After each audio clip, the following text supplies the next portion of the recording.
നമസ്കാരം. നീറ്റ് പരീക്ഷയിലുണ്ടായ വീഴ്ച അത്ര പൊറുക്കാൻ കഴിയുന്ന ഒന്നല്ല. രാജ്യത്തെ വിദ്യാർത്ഥികൾ ഏറെ പ്രതീക്ഷയോടെ ഏറെ കഠിന പ്രയത്നം ചെയ്ത് തപസ് പോലെ എഴുതിയ ഒരു പരീക്ഷ നിരുത്തരവാദപരമായി നടത്തിയതാരാണെങ്കിലും അവർ നടപടിക്ക് അർഹരാണ്. പ്രത്യേകിച്ച് ദേശീയ തലത്തിൽ നടക്കുന്ന പല പരീക്ഷകളെക്കുറിച്ചും ആരോപണമുണ്ടാകുമ്പോൾ സ്വാഭാവികമായും ജാഗ്രത കുറവ് ഗൗരവമേറിയ കുറ്റകൃത്യമാണ്. നീറ്റ് പരീക്ഷ റദ്ദാക്കേണ്ടി വന്നതും വീണ്ടും നടത്തേണ്ടി വന്നതുമൊക്കെ തീർച്ചയായും കേന്ദ്ര വിദ്യാഭ്യാസ വകുപ്പിന്റെ വീഴ്ച തന്നെയാണ്. ഈ വിവാദം ഉണ്ടായപ്പോൾ ധർമ്മേന്ദ്ര പ്രധാൻ രാജിവെക്കേണ്ടതായിരുന്നു. ഇപ്പോഴും രാജിവെക്കാതെ അതിൽ കടിച്ചു തൂങ്ങിക്കിടക്കുന്നത് മോദി സർക്കാരിനോടും BJP-യോടുമുള്ള മതിപ്പിനെ ഗൗരവമായി ബാധിക്കും. അതുകൊണ്ട് തന്നെ വിദ്യാർത്ഥികൾ ഇതിനെതിരെ പ്രതികരിക്കുന്നത് സ്വാഭാവികമാണ്. ആ പ്രതിരോധത്തെ തീർച്ചയായും ജനാധിപത്യ വ്യവസ്ഥയുടെ ഭാഗമായി കൈകാര്യം ചെയ്യണം. ഇതൊക്കെ വാസ്തവമാണെങ്കിലും ഇപ്പോഴത്തെ കോക്രോച്ച് ജനതാ പാർട്ടിയും അതിന് പിന്നിൽ പ്രതിപക്ഷ പാർട്ടികൾ അണിനിരക്കുന്നതും അതിനിപ്പോൾ ലഭിച്ചുകൊണ്ടിരിക്കുന്ന വലിയ പിന്തുണയുമൊക്കെ പൂർണ്ണമായും നിഷ്കളങ്കം എന്ന് പറയാൻ പ്രയാസമാണ്. കഴിഞ്ഞ 12 വർഷമായി രാജ്യം ഭരിക്കുന്ന സംഘപരിവാർ ഇനിയും തുടർച്ചയായി ഈ രാജ്യത്തിന്റെ ഭരണം ഉറപ്പിക്കാൻ പല നീക്കങ്ങളും നടത്തുന്നുണ്ട്. അതിൽ പലതും ജനാധിപത്യത്തെ അട്ടിമറിക്കുന്നതാണ് എന്ന് നിസ്സംശയം പറയാം. അങ്ങനെ വരുന്ന BJP-ക്കെതിരെ ഒരുമിച്ച് നിൽക്കാനോ അവർക്കെതിരെ ഫലപ്രദമായി പ്രവർത്തിക്കാനോ ഇവിടുത്തെ പ്രതിപക്ഷത്തിന് കഴിയുന്നില്ല. പ്രതിപക്ഷം വിഘടിതമാണ്. രാജ്യത്തെ ഏറ്റവും വലിയ പ്രതിപക്ഷ പാർട്ടിയായ കോൺഗ്രസിന്റെ നേതാവ് രാഹുൽ ഗാന്ധിക്ക് രാജ്യത്തിന്റെ അവസ്ഥയെക്കുറിച്ച് കൃത്യമായ ധാരണയില്ല. മറ്റെല്ലാ പ്രതിപക്ഷ നേതാക്കളും പ്രാദേശിക നേതാക്കളാണ്. അതുകൊണ്ട് തന്നെ വിദൂര ഭാവിയിലൊന്നും BJP ഭരണത്തെ അട്ടിമറിക്കാൻ കഴിയില്ല എന്ന് അനുഭവം കൊണ്ട് പ്രതിപക്ഷ പാർട്ടികൾ മനസ്സിലാക്കി. അവിടെയാണ് കോക്രോച്ച് ജനതാ പാർട്ടി എന്ന പേരിൽ ഒരു വിപ്ലവം ഉണ്ടായപ്പോൾ ആ വിപ്ലവത്തിന് കുടപിടിച്ചുകൊണ്ട് അതിനെ പിന്തുണച്ചുകൊണ്ട് പ്രതിപക്ഷ പാർട്ടികൾ ഒരുമിക്കുന്നത്. ഇവിടുത്തെ പ്രതിപക്ഷ പാർട്ടികൾക്ക് ഒരു വിഷയത്തിലും ഒരുമിക്കാൻ കഴിയാത്ത സാഹചര്യം ഉള്ളപ്പോഴാണ് കോക്രോച്ച് ജനതാ പാർട്ടി എന്ന വിദ്യാർത്ഥി കലാപം രൂപപ്പെടുന്നതും ആ കലാപത്തിനൊപ്പം ഈ പ്രതിപക്ഷ പാർട്ടികൾ ചേരുന്നതും. ഈ പാറ്റ പാർട്ടിയും അവർ നയിക്കുന്ന കലാപവും രാജ്യത്തിൻ്റെ ജനാധിപത്യത്തെ ശക്തിപ്പെടുത്തുകയല്ല, നേരെ മറിച്ച് രാജ്യത്തെ ദുർബലപ്പെടുത്തുകയാണ് എന്ന് പറയാതിരിക്കാൻ നിവർത്തിയില്ല. അവർക്ക് വേണ്ടി ഉയർന്നു വരുന്ന മുറവിളി സംശയാസ്പദമാണ്. വിദ്യാർത്ഥികൾക്കൊപ്പം ഇവിടുത്തെ പ്രതിപക്ഷ പാർട്ടികൾ ചേരുന്നത് മനസ്സിലാക്കാൻ കഴിയും. കാരണം ഇത്രയും വലിയൊരു ജനവികാരം ഉയർന്നു വരുമ്പോൾ ആ ജനവികാരത്തിനൊപ്പം നിന്ന് ഭരിക്കുന്ന പാർട്ടിക്കെതിരെ നിലപാടെടുക്കാൻ കിട്ടുന്ന അവസരം അവർ മുതലെടുക്കുന്നു. എന്നാൽ വിദ്യാർത്ഥി പ്രക്ഷോഭം നിഷ്കളങ്കമല്ല. ഈ വിദ്യാർത്ഥി പ്രക്ഷോഭം അപകടകരമാണ്.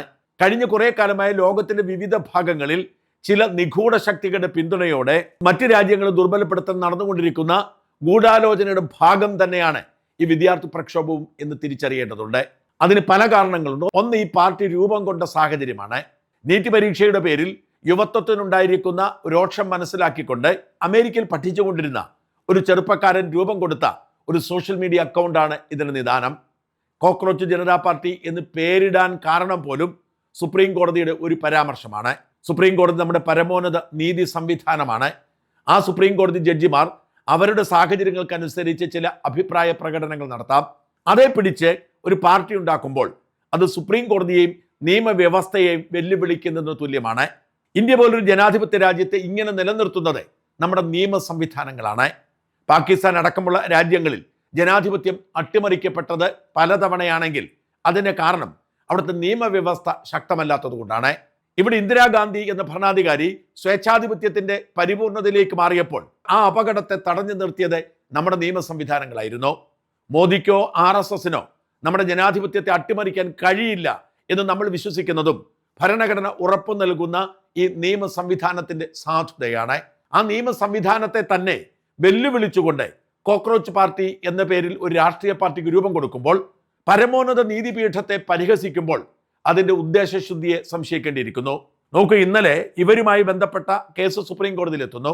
വിദ്യാർത്ഥികളെ ആക്രമിച്ചതിനെതിരെ അടിയന്തരമായി നടപടിയെടുക്കണം എന്നായിരുന്നു ആവശ്യം. കോടതി പറഞ്ഞു, ഞങ്ങൾക്ക് സമയമില്ല, ഞങ്ങൾക്ക് ഇതിനേക്കാൾ പ്രധാനപ്പെട്ട പലതുമുണ്ട്, ഇത് ഇഷ്ടപ്പെടാതെ ഞങ്ങൾക്കും സമയമില്ല എന്ന് പറഞ്ഞുകൊണ്ട് ഇവർ ക്യാമ്പയിൻ ആരംഭിച്ചു. എന്ന് വെച്ചാൽ സുപ്രീം കോടതി അവർ വീണ്ടും വെല്ലുവിളിക്കുകയാണ്. സുപ്രീം കോടതി പറഞ്ഞതിൽ എന്താണ് തെറ്റ്? രാജ്യത്തെ 140 കോടി ജനങ്ങൾ നേരിടുന്ന നിയമപ്രശ്നങ്ങളുടെ അവസാനത്തെ വാക്ക് 34-35 ജഡ്ജിമാരാണ്. അവർ ലക്ഷക്കണക്കിന് കേസുകൾ കൈകാര്യം ചെയ്തുകൊണ്ടിരിക്കുന്നു. സാധാരണ മനുഷ്യന് നിഷേധിക്കപ്പെടുന്ന നീതി ഈ സുപ്രീം കോടതിയുടെ പടിവാതിൽക്ക് നിൽക്കുകയാണ്. അവർ ഇതൊക്കെ കൈകാര്യം ചെയ്തു വരുമ്പോൾ രാജ്യത്തിൻ്റെ ഒരു പ്രക്ഷോഭത്തിൽ വിദ്യാർത്ഥികൾ ആക്രമിക്കപ്പെട്ടു എന്നത് മറ്റെല്ലാ കേസുകളേക്കാൾ പ്രാധാന്യത്തോടെ പരിഗണിക്കണം എന്ന് പറയുന്നതിൽ എന്ത് ന്യായമാണുള്ളത്? മാത്രമല്ല, പോലീസ് ആക്രമിച്ചു എന്ന് ഏകപക്ഷീയമായി ബഹളം വയ്ക്കുമ്പോൾ മറന്നുപോകുന്നത് പോലീസിന് നേരെയുണ്ടായ ആക്രമണമാണ്. എത്രയോ ദൃശ്യങ്ങൾ പുറത്തു വന്നിരിക്കുന്നു. കല്ലെറിയുന്നു, പോലീസിനെ വളഞ്ഞിട്ട് ആക്രമിക്കുന്നു, അങ്ങനെ വിദ്യാർത്ഥികൾ കലാപമുണ്ടാക്കുന്ന, പൊതുമുതൽ നശിപ്പിക്കുന്ന നിരവധി ദൃശ്യങ്ങൾ പുറത്തു വന്നിട്ടുണ്ട്. പോലീസ് ഇവരെ ക്രൂരമായി മർദ്ദിച്ചു എന്ന് പറയുമ്പോൾ തീർച്ചയായും എവിടെ പ്രതിസന്ധി ഉണ്ടായാലും ഇത്തരം സാഹചര്യങ്ങൾ രൂപപ്പെടാറുണ്ട്. അതുകൊണ്ട് ഇതെല്ലാം ഏകപക്ഷീയമായി ഒരു നിലപാടെടുത്ത് മുമ്പോട്ട് പോകുന്നത് ഉചിതമല്ല. കേരളത്തിലെ ചാനലുകളും പത്രങ്ങളും നോക്കുക. ലോകത്തെ ഏറ്റവും വലിയ ജനകീയ വിപ്ലവം എന്ന നിലയിൽ ഇത് കൈകാര്യം ചെയ്യുന്നു. ഇതല്ലാതെ മറ്റൊന്നുമില്ല. വിദ്യാർത്ഥികളെ തല്ലിച്ചതച്ചു എന്ന് പറയുന്നവർ എന്തുകൊണ്ടാണ് വിദ്യാർത്ഥികൾ പോലീസിനെ ആക്രമിച്ചതും പൊതുമുതൽ നശിപ്പിച്ചതും വാർത്തയാക്കാത്തത്? ഇത് വളരെ ഏകപക്ഷീയമായ ഒരു കൃത്യമായ അജണ്ടയോടുകൂടിയുള്ള രാജ്യവിരുദ്ധമായ പ്രവൃത്തിയാണെന്ന് പറയാതിരിക്കുന്ന നിവൃത്തിയില്ല. പരീക്ഷാ നടത്തിപ്പിലുണ്ടായ വീഴ്ച ഗൗരവമേറിയത് തന്നെയാണ്. അതിന്റെ ഉത്തരവാദിത്വം ഏറ്റെടുത്ത് ധർമ്മേന്ദ്ര പ്രധാൻ രാജിവെക്കണമെന്നത് ന്യായമായ ആവശ്യമാണ്. അതിന് BJP വിസമ്മതിക്കുന്നത് അങ്ങേയറ്റം കഷ്ടമാണ്. ഇക്കാര്യത്തിൽ ഒരു തർക്കവുമില്ല.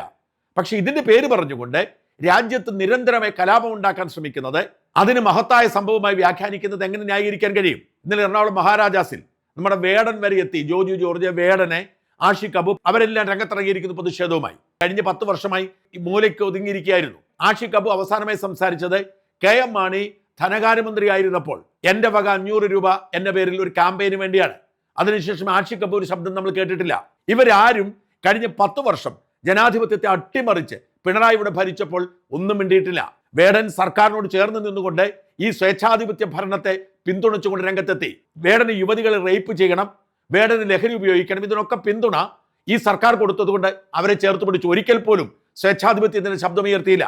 കഴിഞ്ഞ 10 വർഷം കൊണ്ട് PSC ഇവിടെ നോക്കുകുത്തിയാക്കി. PSC പരീക്ഷകൾ അട്ടിമറിച്ചു. PSC ബന്ധു നിയമനം മാത്രം നടന്നു. മെറിറ്റിന് പ്രസക്തിയില്ലാതായി. പരീക്ഷ പോലും വേണ്ട പോലെ നടത്താതായി. ഇവിടെ എല്ലായിടങ്ങളിലും തിരികെ കയറ്റി. ഒരു അക്ഷരം പോലും ഇവരാരും വേണ്ടിയിട്ടില്ല.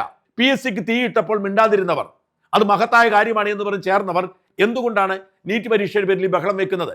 ഇത് അങ്ങേറ്റം ഖേദകരമാണ്. ജനാധിപത്യം സംരക്ഷിക്കാനല്ല, അവരുടെ കൃത്യമായ രാഷ്ട്രീയം നടപ്പിലാക്കാനാണ് ശ്രമിക്കുന്നത്. പുതിയ തലമുറയെ ചിലർ ബോധപൂർവ്വം ഇളക്കിവിടുകയാണ്. ഈ തലമുറയ്ക്ക് പറഞ്ഞു കേട്ടിട്ടുള്ള ചില കഥകൾ മാത്രമേ അറിയൂ. അവർ ഇന്റർനെറ്റും മൊബൈലും ഇല്ലാത്ത ലോകം കണ്ടിട്ടില്ല. അവരെ സംബന്ധിച്ചിടത്തോളം ഈ കലാപവും അരാജകത്വവും നിയമമില്ലാത്ത അവസ്ഥയുമൊക്കെയാണ് അവർ ആഗ്രഹിക്കുന്നത്. അത് എല്ലാ കാലത്തും അങ്ങനെയാണ്. ഞങ്ങളൊക്കെ ചെറുപ്പക്കാരായിരുന്നപ്പോഴും അങ്ങനെ തന്നെയാണ്. പക്ഷെ ഇവർക്കൊക്കെ സംഘടിക്കാൻ പറ്റിയ സംവിധാനം ഉണ്ടായിരുന്നില്ല. ഇപ്പോൾ സോഷ്യൽ മീഡിയ ഉണ്ട്. ഇതിനങ്ങ് നിസ്സാരമായി തള്ളാൻ കഴിയില്ല, അവഗണിക്കാൻ പാടില്ല.